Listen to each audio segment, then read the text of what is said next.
Olá, eu sou a Rita. Olá, eu sou o Silvio e esse é mais um bate-papo informal, série Adventos Crísticos, renovar o cristianismo através da renovação do cristão.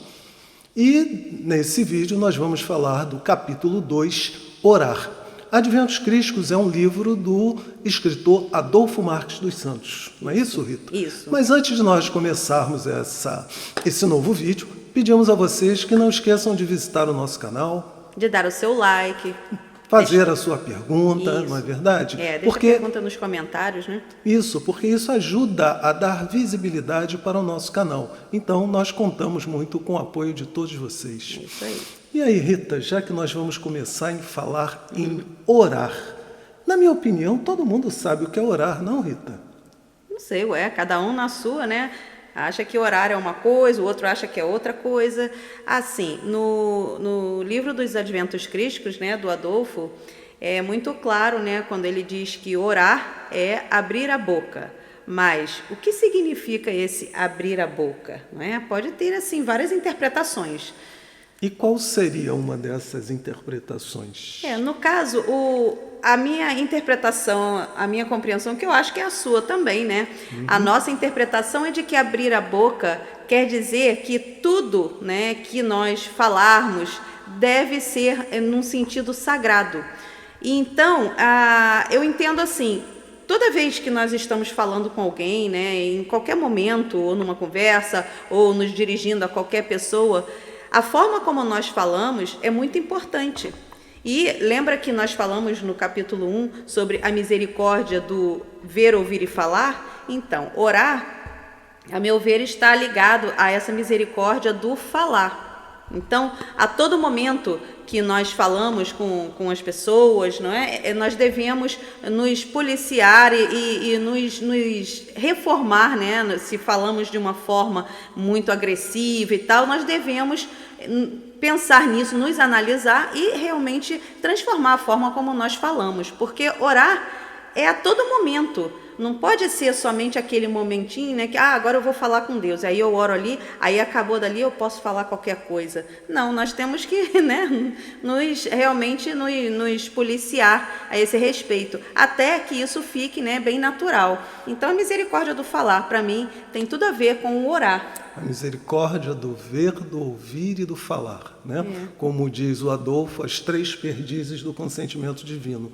Mas vamos ver uma outra coisa. Mas, Rita, efetivamente o que é orar?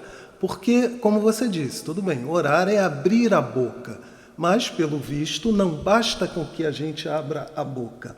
É necessário um pré-requisito, é necessário uma preparação, é necessário, digamos assim, que de fato, segundo o que você já explicou, no nosso dia a dia, na nossa convivência com as diversas situações, com as pessoas, que nós sejamos transparentes, no sentido de que tudo aquilo que a gente faz tem um quê, vamos dizer assim, de sagrado, tem, digamos assim, uma conexão nossa com o Criador, uma conexão nossa com as entidades superiores, com os espíritos superiores. Seria alguma coisa nesse sentido? Sim. Até o Adolfo nos explica, né, que a oração ela deve constar dessa ligação, dessa conexão nossa com o Criador, não é? Então, com o nosso Pai.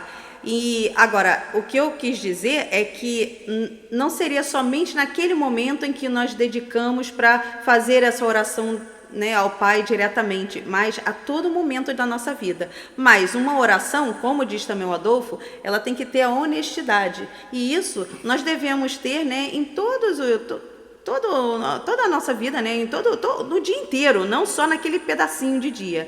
Eu costumo orar conversando. O meu orar, na verdade, é uma conversa com o Pai.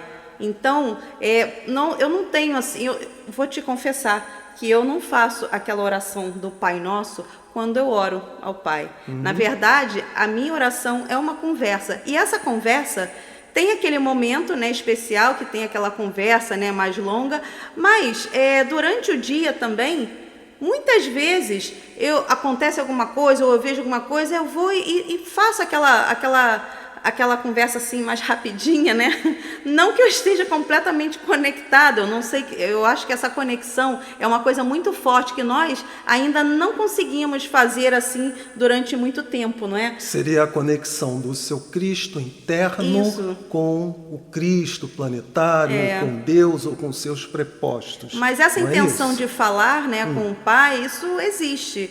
E eu acho que muita gente faz isso também, né?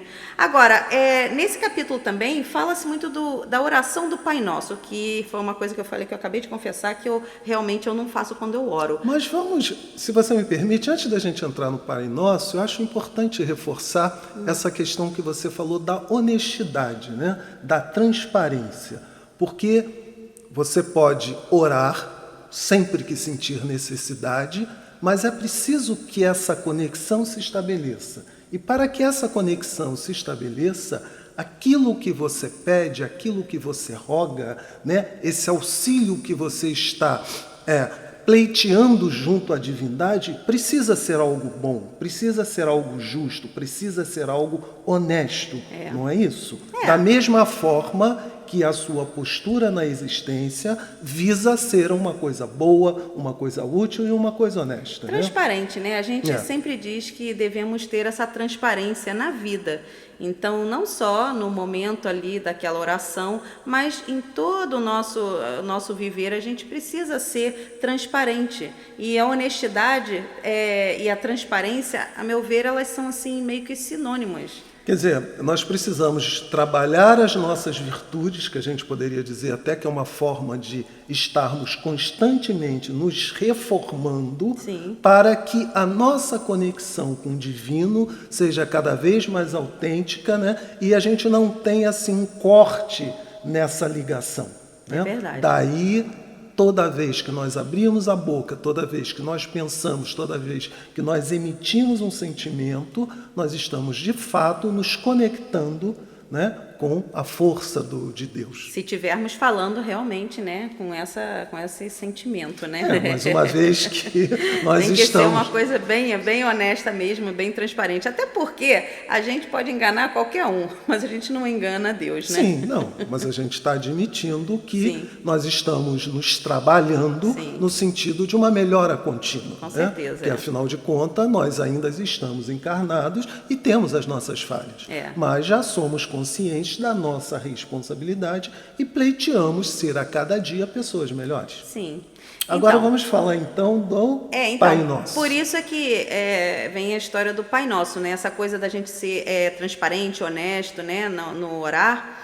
E o Pai Nosso. Bom, o Pai Nosso é aquela oração, né, que todos conhecem e que, na verdade, surgiu de um pedido, né, daqueles que seguiam Jesus. Tem uma dúvida, né? Porque se nós formos em Mateus, o Pai Nosso consta no Sermão da Montanha, como tendo sido um pedido das pessoas que estavam ouvindo Jesus, para que Jesus os ensinasse como eles deveriam se reportar a Deus. Se nós formos, se não me engano, em Lucas, não é isso? Em Lucas não cita o Pai Nosso dentro do Sermão da Montanha.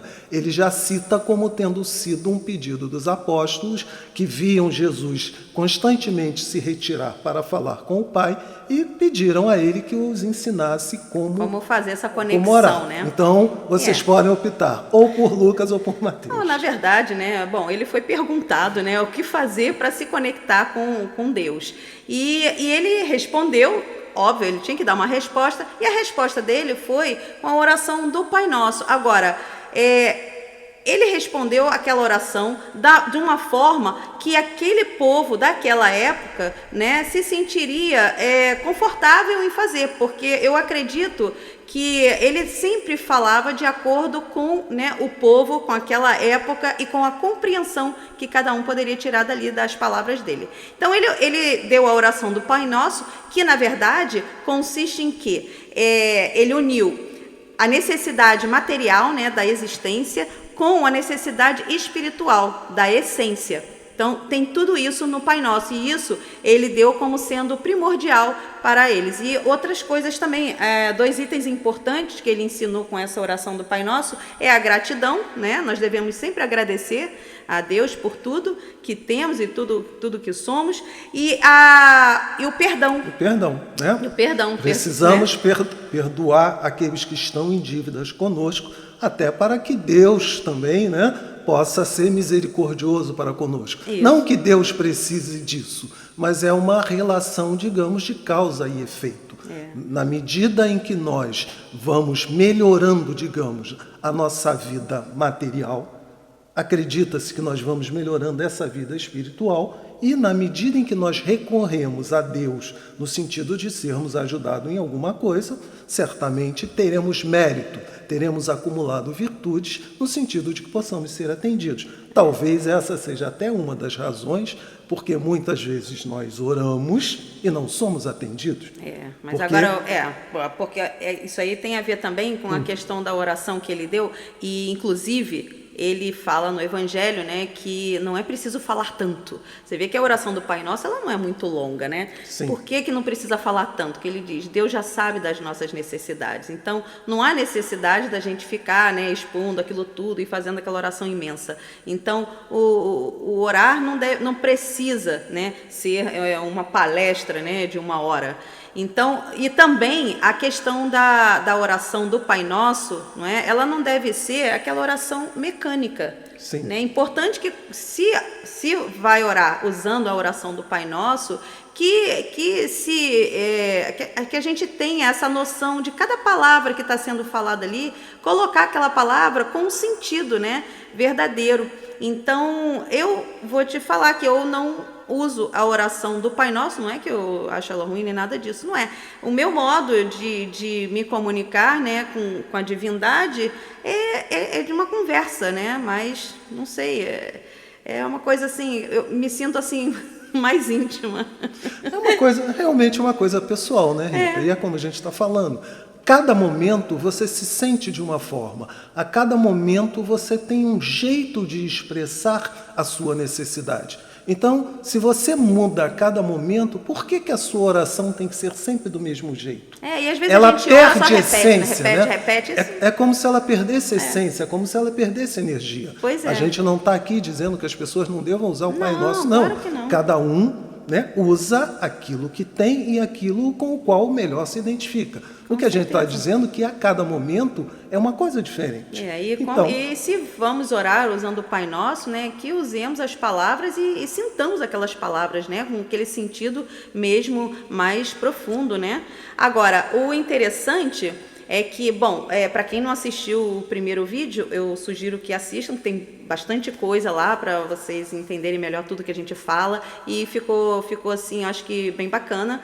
E nós dissemos, né, que esses adventos crísticos, esse planejamento, veio através de mensagens psicografadas. Então, buscando lá nas mensagens, eu fui procurar sobre o Pai Nosso e tal. E nós achamos uma psicografia que veio na tarde do dia 24 de junho de 2003 e foi em referência à oração do Pai Nosso. E aí, o Silvestre que deu essa mensagem. Silvestre, como nós já falamos, ele é o porta-voz das Sagradas Fileiras, que são essa pleide de espíritos que trabalham para a Terra, né, em favor da Terra, nessa proposta dos adventos crísticos. Mas proposta, digamos assim, se você me permite, planejamento, Rita, né? Da nossa reforma espiritual, do nosso desenvolvimento. Então, nós não podemos esquecer que, em relação ao céu, que é onde surgiram os adventos crísticos, existe uma triologia, não é esse o termo que ele usa? Um representante espiritual, que é o Silvestre, e os 2 representantes terrenos ou encarnados, que é o Adolfo Marques dos Santos, que é o detentor dos adventos crísticos, esse é o nome, a gente vai explicar numa próxima vez, bem como a Terezinha Pereira, não é isso? Teixeira de Carvalho, que foi a médium que recebeu a maioria das mensagens que vieram a constituir os adventos crísticos. E essa mensagem é muito interessante, porque, a meu ver, ela é o Pai Nosso já mais atualizado. Por quê? Porque Jesus, quando deu o Pai Nosso, né, para os discípulos rezarem, orarem para o Pai, foi mais de 2000 anos atrás. Sim. Então, era, né, um povo diferente. Então, conforme nós vamos, né, nos renovando, nós vamos também adquirindo uma compreensão maior. E acredito que quando o Silvestre passou essa nova oração aqui, né, vamos dizer assim, ela já vem já com um sentido já mais específico, já mais transparente, porque naquela época não dava para falar sobre tantas coisas que hoje nós já sabemos, né? Mas falando das nossas responsabilidades também. Mas também, né? Então, falando Isso. de uma forma diferente, a gente vai ler para vocês, tá? Então, a observação que ele fez é para, se for do gosto de todos, que acrescente esses dizeres, que nós vamos ler agora, a oração do Eterno Pai, que é a oração do Pai Nosso, não é? Então, ela veio assim: Pai nosso, eterno e onisciente, que viceja na glória de todos os céus, sacratíssimo é o teu nome. Graças, Senhor, pela acolhida em teu reino, projetado na terra ou na eternidade que nos contém. Acolhe, ó Pai, no nosso ideal, posto que nobre e emanado do teu divino Logos. Enseja-nos a grandeza do pão eterno, embebido no néctar da salvação. Liberta-nos pelo conhecimento e ajuda-nos a corrigir nossas falhas, assim como havemos de fazê-lo ao mais próximo, se permitido for. Imbua-nos do melhor propósito em nossas consecuções, e livres estaremos dos males passados, presentes e futuros. Que assim seja. Então, gente, não a nova versão do Pai Nosso, né? Mas digamos, como disse a Rita, um Pai Nosso que nós já temos capacidade de compreender, de assimilar e, na medida em que vocês se sentirem identificados, façam uso. Isso então, aí. Mais uma vez, gente, vamos pedir a vocês que não esqueçam de visitar o nosso canal. Deixe lá seu comentário, o que você achou, né, dessa psicografia que a gente acabou de ler aqui, que eu achei bem interessante. E mas de diga todo também, o capítulo, né? Também, de né? todo o capítulo. E diga também o que era orar para você. Né? Então, é isso. Mais uma vez, muitíssimo obrigado. E vamos aproveitar a oportunidade a desejar a todos, né, uma excelente passagem de ano, né, Rita? Porque estamos gravando aqui em dezembro, né, dia 30 de dezembro. Então, uma boa entrada de ano para todos, porque esse ano vai ser um ano assim de muita transformação, conforme nós temos recebido, né, em mensagens. Então, que estejamos sempre fortes, com a nossa fé bem fortalecida, para que nós possamos passar por esse momento de transição, né, que está rolando já há algum tempo, mas que a nosso ver, assim, pelas mensagens que temos recebido, né, não só nós, mas em outras casas também, vai ser um ano de uma transformação assim bem difícil. Então, que tenhamos essa fé fortalecida para que passemos por esse momento, né, como diz o Adolfo, elegantemente. E com muita fé em Deus, né? Isso. E tendo Jesus como nosso modelo e guia. Yeah. É isso aí. É isso Muita aí, paz gente. para todos vocês. Tudo de bom para Valeu. todos, tá?